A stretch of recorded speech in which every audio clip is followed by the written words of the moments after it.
My name's Maura, and this is my sarcoma story. I've been a runner since elementary school, and I just finished my 8th half marathon where I got my personal record, and that's when my pain started to get significantly worse. I was 26 years old. I started to get some foot pain, not something that I was too concerned about. I also have a medical condition where I'm predisposed to tumors, so finding a new little lump was not necessarily a concern for me. Once I found the tumor, when I pushed on the back of my leg, I could feel the pain radiate down my leg. I went to the doctor and asked if we could get it removed. They said they would prefer we didn't, because if they nicked something, then I would lose function in my foot, which I didn't want to happen as a runner. So I decided to put off the surgery, and then as time went on, the pain became excruciating. I was exhausted and I couldn't sleep because I was in so much pain. So I made the decision that I would go to the doctor and get it removed and really deal with the consequences of what surgery may bring. And then once I had surgery, I felt great. I was in no pain, and I was really grateful that I made that decision. My surgeon was actually my neighbor, and she had texted my parents to say if she could come over. We, again, thought nothing of it. She was our neighbor. We were like, yeah, of course. I felt great. I was in a great mood. She came over. She sat me down, I believe, in this very chair, and told me the tumor, she biopsied the tumor, and it was malignant. It took me a second to process. I was like, malignant? What does malignant mean? Because I thought there was no way I could possibly have cancer. I was 26 years old. I was in the best shape of my life, and I felt incredibly healthy. We went to Children's Hospital to meet with the oncologist there.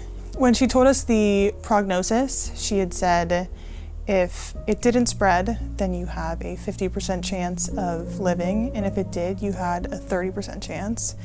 Given that we didn't do anything for about a year and a half, I immediately thought that there's no way it didn't spread to my lungs. And I was very lucky that when I went and got scans, it had stayed in my knee and did not metastasize to my lungs.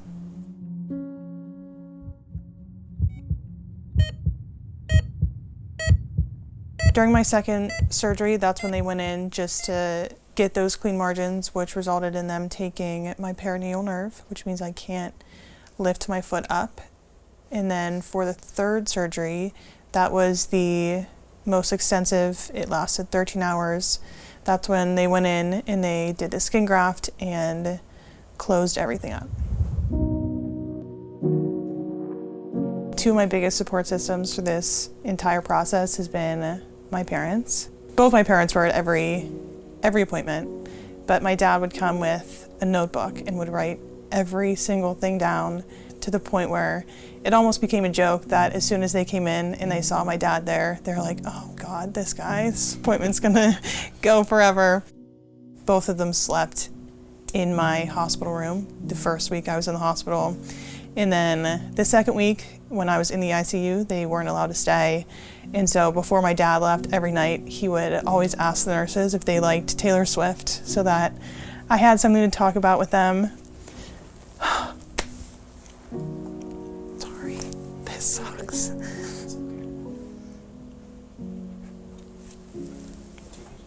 No, I'm good. I don't cry ever. And then once I came home, I was still not allowed to get up and move around. So I slept on the couch, and my mom slept right next to me. 2 weeks after I got out of the hospital, I found Pittsburgh Cure Sarcoma, and I saw that they were having a 5K. I decided, you know what, let me just make a team. We'll see if anyone can come join me and see how much money we can raise. In those 2 weeks, I ended up raising $17,000, and I had 30 people come to the race. I tried to convince myself I would walk it, but my parents said no. So my twin brother pushed me in a wheelchair for the entire 5K.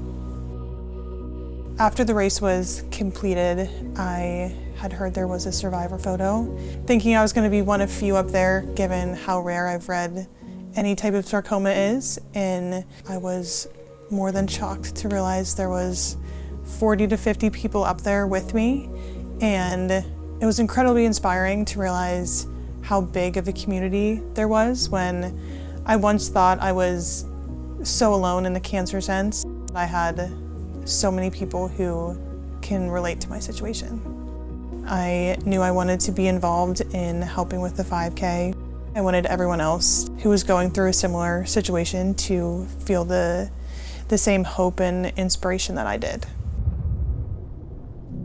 I had doctors early on tell me that I would never run again, and I'm actually training for the Pittsburgh Half Marathon in May, which will be my second half marathon since beating cancer.